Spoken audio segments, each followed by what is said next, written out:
Saat ini saya berada di sekolah SMA Santa Ursula BSD. Saya mengikuti pelatihan calon kepala sekolah, di mana saya diminta untuk belajar bagaimana cara saya meningkatkan kompetensi sosial saya, juga kompetensi kemampuan kepemimpinan saya. Saya akan perkenalkan sekolah saya ini. Identitasnya SMA Santa Ursula BSD, status sekolah kami adalah sekolah swasta, berakreditasi A, unggul. Pada saat itu tanggal 5 November kami dilakukan akreditasi tahun 2019.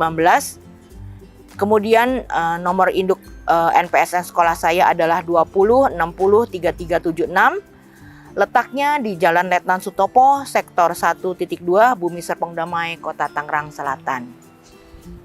Tujuan dari kegiatan ini adalah untuk meningkatkan kualitas pembelajaran bagi peserta didik dengan melaksanakan rencana proyek kepemimpinan di sekolah dengan memanfaatkan hasil penilaian otentik.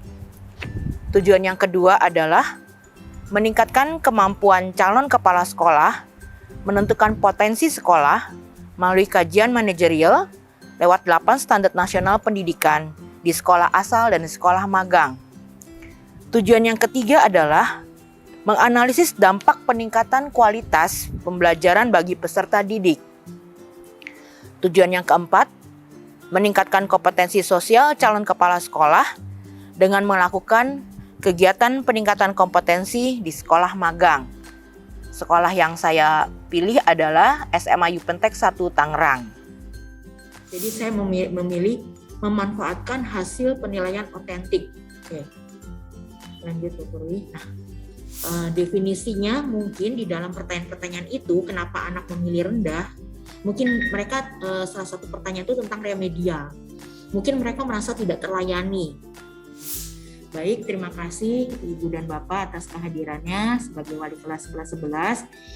Saya pribadi ingin meminta tolong pada Ibu wali kelas dan Bapak kelas untuk mendukung kegiatan RPK saya supaya bisa berjalan dengan baik, paling tidak kurang lebih 3 minggu ke depan. Jadi seperti ini anak-anak saya, Pak Catur dan Bu Purwi sedang melakukan pelatihan. Nah ini yang B ini sudah tampil di kalian, mohon maaf. Sudah Bu. Oke, terima kasih. Jadi nanti teman-teman minta tolong mengisi. Ini kompetensi kepribadian ada 2 indikator, sebenarnya ada 6, tapi saya ambil 2. Oke teman-teman, itu dari link Jamboardnya udah ada di chat, ada di slide ke-14. Untuk yang nomor C yaitu cos kuadrat 84 tambah cos kuadrat 48 tambah cos kuadrat 24 tambah cos kuadrat 12. Pertama, kita uraiin dulu dari cos kuadrat X-nya itu sendiri. Nah, rumusnya itu cos kuadrat X sama dengan cos 2X tambah 1/2. Jadi didapatlah cos kuadrat 28 itu sama dengan cos 168 tambah 1/2. Lalu cos kuadrat 48 sama dengan cos 96 tambah 1/2. Cos kuadrat 24 sama dengan cos 48 tambah 1/2. Dan cos 12 kuadrat sama dengan cos 24 tambah 1/2. Saat ini saya berada di sekolah SMA Yupentek 1 Tangerang. Sekolah ini letaknya di Jalan Perintis Kemerdekaan 1 nomor 1 Babakan Kecamatan Tangerang, Kota Tangerang. Status sekolah ini adalah sekolah swasta dengan akreditasi A unggul, dilakukan akreditasi pada tanggal 26 November tahun 2016.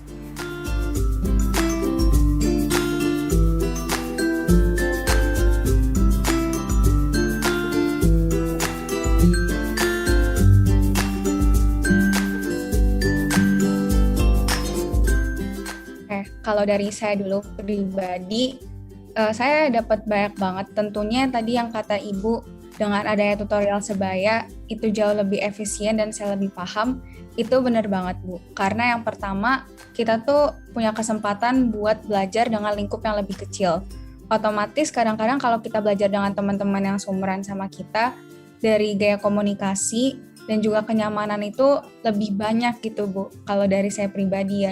Dan berkaitan dengan kegiatan remedial dengan tutor sebaya, ini prosesnya kemarin saya lihat berjalan dengan baik dan juga anak-anak cukup lebih terbantu Jadi dampaknya memang anak mempunyai kesempatan dan keberanian untuk bisa menyampaikan pendapat, kemudian juga lebih berani untuk bertanya.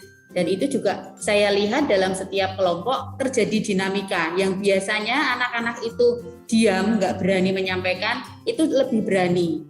Kemudian juga saya lihat terjadi kolaborasi di antara mereka. Jadi yang mereka itu bisa saling membantu satu sama lain dan juga bisa saling mendampingi gitu. Itu yang coba saya lihat dalam proses pembelajaran.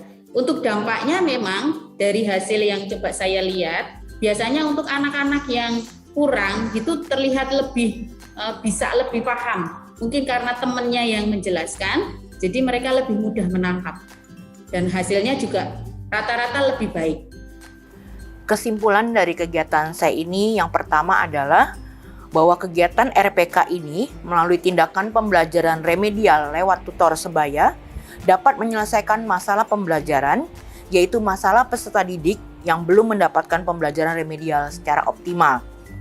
Kesimpulan yang kedua, kegiatan RPK di sekolah asal dan peningkatan kompetensi di sekolah magang mampu meningkatkan 5 domain kompetensi calon kepala sekolah secara khusus pada peningkatan kompetensi sosial dengan indikator memahami penyusunan program kerjasama dengan pihak lain baik perorangan maupun institusi dengan baik untuk mendukung pelaksanaan kegiatan pendidikan di sekolah. Yang ketiga, kegiatan RPK melalui tindakan pembelajaran remediasi dengan tutor sebaya mampu meningkatkan kompetensi sikap, pengetahuan, dan keterampilan dari peserta didik.